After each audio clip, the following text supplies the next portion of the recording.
Hello everyone, I'm Renown Zero. We are back again talking about Sciver once again inserting himself into something that has nothing to do with him.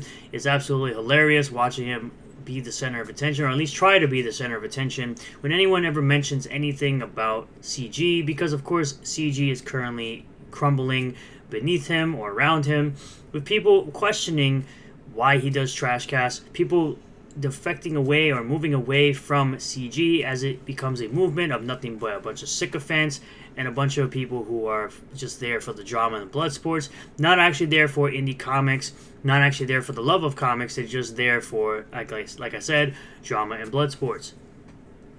It's absolutely hilarious watching him completely crash out on Twitter over Richard Embree making a simple post of an observation, because of course as of recent he stepped away from CG because his wife claimed that he should, step away from streaming with certain OF degenerates, and they got really mad about it, that he was doing this before, he was streaming with these people before, and now all of a sudden he's stepping away from it.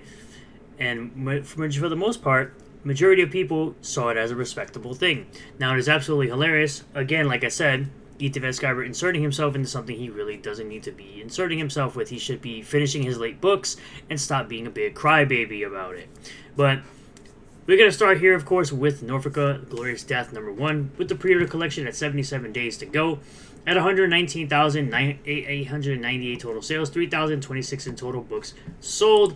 Ripazine #4, 14 days, 50,284 total sales, 2,654 in total books sold. Now this is of course a magazine, not a full-fledged comic, so it is much cheaper at $8 with a short story called Catch and Kill. The Saints and Sinners #1, which is an anthology of short stories with a bunch of different writers, like Jay David, who was Drunk 3PL on the internet, Az from Heel vs. Babyface, Eric July, Mauler, the Saska Sisters, and Critical Drinker, all doing different stories with brand new and even some old Rippaverse characters, all wrapped up into one book. I did, of course, wait for the hardcover to be released because I'd rather have a hardcover. I feel it fits better on my shelf. At 347,748 in total sales and 9,504 total books sold. We also have a really good friend of the channel, John Bua, at 4,663 total U.S.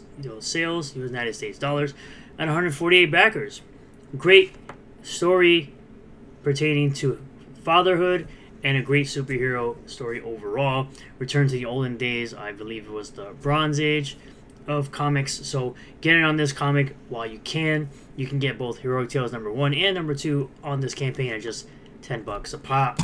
And we also have Yellow Flash's Mighty Golden Patriot, currently sitting at 97,391 total sales at 3,624 total books sold, ending in July 26, 2025. So just under a month to go to hit that $100,000 goal. And just a reminder, if there's going to be any haters watching this video and crying about this right here, just know that your boy Shane hasn't broken 80K as to my knowledge with his latest campaign, and his backers are way down. So for CG to sit up here and claim that it's easy to make 100K, that everything should hit 100K in the first week or so, seems like your boy Shane hasn't done that. So we're going to move over to the post from Richard Embree himself that says, the money that I paid for a 48-page book is now going to an artist to draw a 24-page book that I would have to pay to read and might come out before the 48-page book, which was the original backing. As I said, Sciver, of course, has to insert himself. I am the only thing that matters to you and your friends. Bro, nobody cares about you. Most people, like myself, they make videos to laugh at you. And then my audience watches said videos and then also laughs at you because you decide to insert yourself into things for no reason whatsoever. Actually, people's trust in crowdfunding means a heck of a lot to me, a heck of a lot more than you. It's true, you won't hear from your hug box. He goes on to say, it's possible, Richard, that's not enough people like you or care to support your comic book and has nothing to do with me. Give that some thought. Classic deflection, E. I ain't talking about my comic. I'm talking about your grifter ways, because people are finally figuring out that this man's an absolute grifter. Regardless of what you think of me or my comic, my point still stands. As a customer, I question these types of decisions. When you sat down to write your comic, did you imagine you failed to fund this badly and end up sidelined with losers bitterly complaining about me? nobody's really complaining about you. They're complaining about the fact that you're a bitter old woman who doesn't want to finish his comic books because you got tired of drawing head sketches for your Cyberfrog 2 campaign that people are still waiting on. And then on top of all that, you have Rainbow the Fruit with 5 years behind, as well as Cyberfrog 3, coming up on 2 years late. And then, with all the people that are waiting for quality, Cyberfrog sucks, in my opinion. It's terribly written. Art's great, story is terrible. Did you ever think your legacy will be a beautifully drawn book that's poorly written if it comes out? Quote unquote, poorly written is cope. No, poorly written is, in my opinion at least, true. Your books suck, bro. They just suck. You couldn't reach my ankle if you were standing on your tiptoes. Nobody cares, Richard. If things go your way, I'll have a legacy as an incredible artist. You will be non-existent. That's perfectly fine, but you're still not up there with anything like a Todd McFarlane or an Alex Ross or a Kentaro Mora or even a Joe Ball or even a John Dillard for that matter. Your art's great, but your art is not masterclass. You are not, again, an Alex Ross, a Todd McFarlane, a Kentaro Mora. Those are masterclass in artists. Until you reach that level, please just sit down and get knocked down a peg because your art's not that impressive. I'm sorry. Your art's not on the level of those. Even Greg Horn's a better artist than you. I'm sorry. You'll definitely be remembered as an ass clown. As I said I would, he bought the books. So he bought the man's books. It's absolutely funny though. Again, the campaign for Richard Embree isn't even quite over yet, and this guy's talking about how his book is failing to fund. Like, what are we even talking about here? Bro, you can barely break 6 figures nowadays with anything you put out. I don't think Richard is thinking he's going to make 6 figures. He's a new person in the indie space. Again, another person that I've had beef with in the past.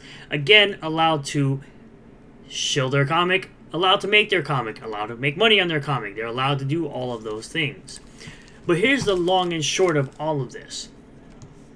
I go on to say it's crazy to me, it's always crazy to me how EVS jumps in and makes it all about himself because the truth hurts. He says Ripperverse sales are down 90%, as if comic sales don't go down and stabilize as they usually do. ISOM 1 and 2 are both anomalies. If we're talking about how Ripperverse sales are down, you haven't even broken another $1 million campaign since Cyberfrog 2. And you even got that $1 million campaign after the first 30 days were done. You got it during in demand, and you had to wait probably about 4 years to get that. So let's calm down for a second with your Ripperverse sales are down 90% nonsense. And yet it continues to gain more revenue year over year as EVS ignores the sales on the back end and only uses the visible sales for his retarded take. Me and other people have made big orders on items that are no longer available in the campaign format that he will completely ignore. Ripperverse fans have books to read and look forward to that we love, while EVS puts out 2 crappy Cyberfrog books in 8 years while people are still waiting for Cyberfrog 2 because he got tired of drawing head sketches. You see how you try to leave on your own terms after seeing right through the facade known as CG. Now this is in direct response to Richard himself. They will track you down and sick all of their sycophants on you. The amount of bootlickers in this thread is wild to me as they wait for a late product that ultimately sucks, in my opinion. Because, in my opinion, it ultimately sucks. It's terrible. And you want to sit there and talk about quality. The only people that decide what's good quality are the people that purchase it. You don't get to decide whether your product is good or not. The people that either watch you or buy product from you are the people that ultimately decide whether or not your product or service is worth purchasing moving forward. And judging by Cyberfrog 3 numbers from Cyberfrog 2 numbers, clearly nobody wants to buy it as much as they used to. Same thing with Hellafant, same thing with Fearsome. All of those projects are lower and lower in backers because people care less and less about Ethan Van Sciver as a comic book washed up pro, and it has been. So, thank you all for checking out this video. Really do appreciate all the new subscribers, returning subscribers, new viewers, and returning viewers. And if you do like this video, smash the like button, comment below if you feel about it, subscribe for more content, hit the bell for notifications, set the bell to all, that way you'll get a notification anytime I post a new video or go live on the channel. And I'll see you all in the next one. Peace.